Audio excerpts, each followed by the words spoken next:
சற்று முன் கிடைக்கப்பெற்ற மிக மிக முக்கியமான செய்தி ஒன்று வெளியாகி உள்ளது.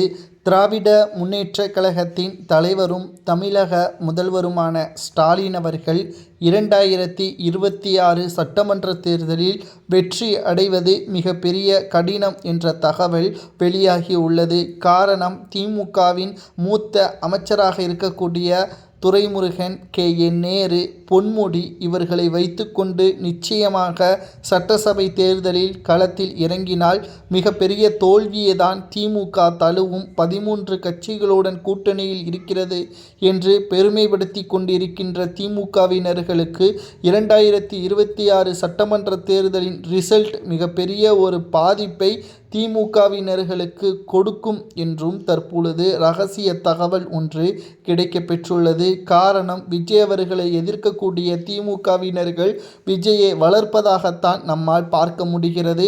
குறிப்பாக சொல்ல வேண்டும் என்றால், கனிமொழி, ராசா இவர்களது 2G வழக்கு முறைகேடு தற்பொழுது சிபிஐ துறை சிறப்பு நீதிமன்றத்தில் விசாரணைக்கும் ஏற்றுக்கொண்டுள்ளது. இந்த வழக்கு விசாரணை இன்னும் 2 மாதத்தில் முடிவடையும் என்றும் கூறப்படுகிறது.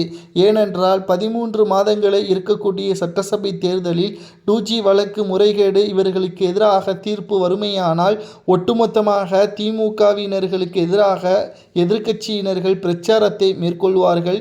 இதுவும் திமுகவிற்கு தோல்வியை தரும். விஜயை எதிர்ப்பதாக நினைத்து கொண்டு அவரை வளர்த்து விடுவதால் அதுவும் திமுகவிற்கு மிகப்பெரிய தோல்வியை தான் தழுவும். அது மட்டுமல்ல, விஜய் அவர்களை வைத்து அரசியலை நகர்த்தக்கூடிய வகையில் திமுகவினர்கள் திட்டமிட்டால் அது திமுகவின் கூட்டணிக்கே பெரிய பாதிப்பை ஏற்படுத்தும் என்ற தகவலை தான் நம்மால் பார்க்க முடிகிறது. எப்பொழுதுமே திமுகவிற்கு பிரதான எதிர்க்கட்சியாக இருக்கக்கூடிய அதிமுக தான் அவர்களது எதிரி என்பதை மனதில் வைத்துக்கொள்ள வேண்டும். அந்த எதிரியை மாற்றிவிட்டால் நிச்சயம் அவர்களுக்கு மிகப்பெரிய ஆபத்தாகத்தான் மாறிவிடும் என்றும் கூறப்படுகிறது.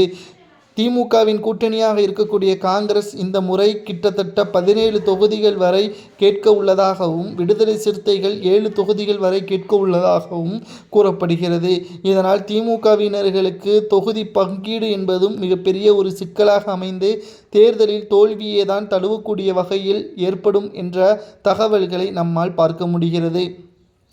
ஏனென்றால் கிட்டத்தட்ட 2011 முதல் 2021 வரை திமுக அரியணையில் ஏறவில்லை.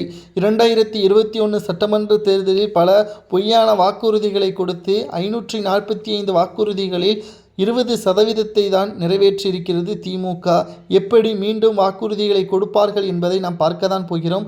உங்களது தெருவிற்கு திமுகவினர்கள் பிரச்சாரத்திற்கு வந்தால் என்ன